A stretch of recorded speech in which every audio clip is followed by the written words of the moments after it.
I get it. Drake May's dynamic, but what about the entire North Carolina football team?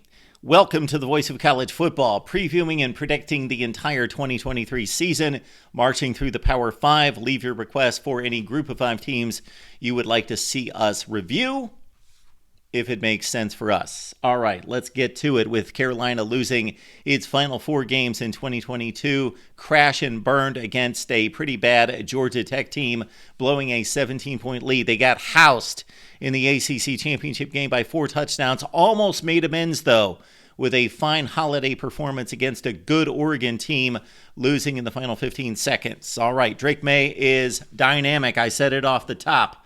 He accounted for over 5,000 yards of total offense and 45 touchdowns, number 2 in the nation in total offense.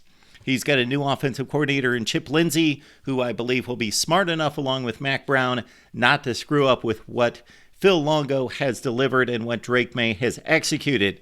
May did make some mistakes down the stretch that cost the team. However, he was just a freshman. Drake May loses 2 primary targets in Josh Downs, 94 catches, 11 touchdowns, and Antoine Green. However, he picks up a couple nice additions through the transfer portal in Tez Walker from Kent, 58 catches, 11 touchdowns, and also Nate McCollum from Georgia Tech, 60 catches and 3 touchdowns. North Carolina's set at tight end, led by Bryson Nesbitt with 35 catches and 4 touchdowns. This running back room for North Carolina is stacked, led by Elijah Green, 558 yards and 8 touchdowns. Although he did not lead the team in rushing, that was the all-do-everything guy, Drake May. It would probably be good if Drake May carried the ball a little bit less this time. He almost had 200 rushing attempts last season.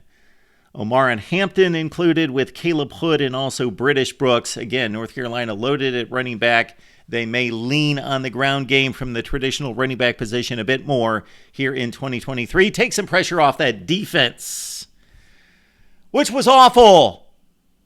North Carolina was last in the ACC in yards given up, points given up, last in sacks, pass efficiency. Also 13th in the ACC in yards per carry defense, 128th in the nation in sacks, number 129 in tackles for loss.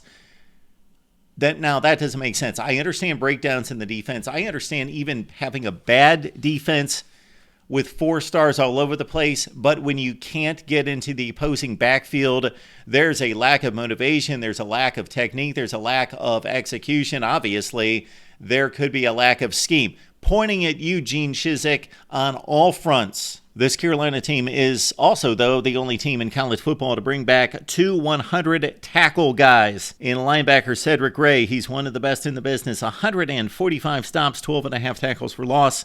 And Power Eccles, 103 tackles. Bring in Amari Gaynor from Florida State as a transfer portal guy. 210 career tackles, 19 tackles for loss in his FSU career. The secondary is going to be completely new, and that's probably a good thing. Storm Duck off to Louisville. Other departures, even though those guys are probably future NFL guys, the secondary was atrocious, and they at least have some fresh blood. Cornerback Elijah Huzzy from East Tennessee State has played a ton of football. 12 picks, 179 tackles in his career with 30 passes defensed. Armani Chapman from Virginia Tech with 22 tackles last season for the Hokies. And another guy that's played a ton of football, Antavius Lane from Georgia State, 87 stops last year, 226 tackles in his career with 11 picks.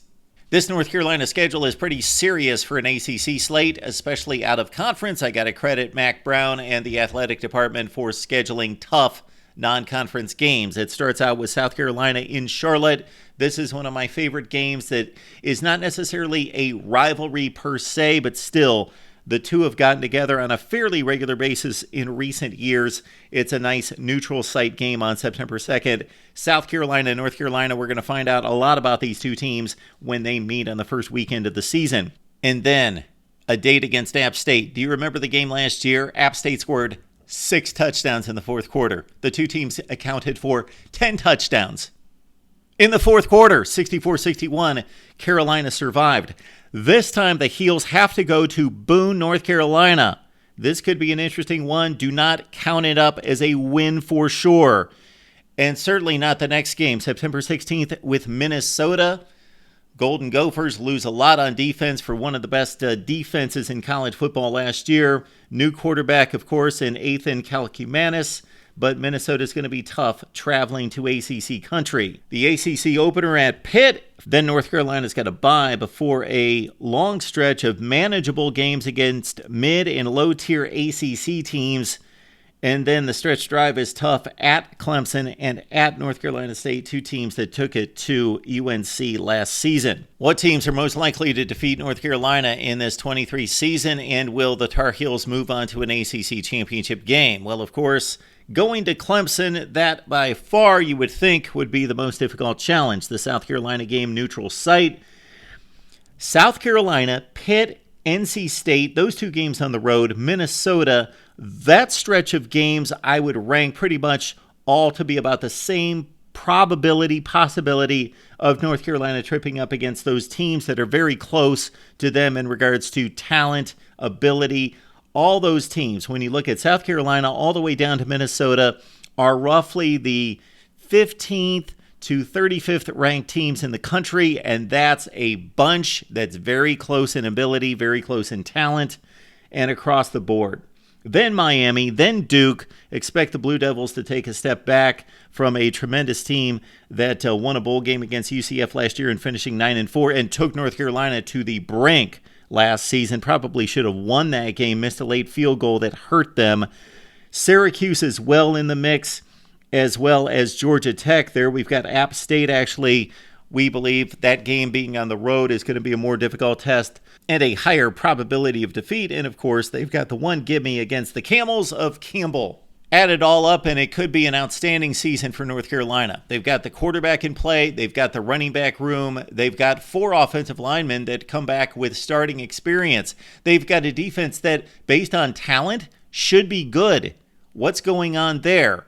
Gene Chizik needs to be looking for another job if he does not get the job done here in 2023. Add it all up, and a lot of people love North Carolina to be a possible dark horse. I go 8-4 for the Heels, including 5-3 in the ACC. Again, we will continue to march on with our Power 5 previews and predictions. Leave your comments below. Would love to see your predictions for North Carolina and the rest of the nation right here at the Voice of College Football.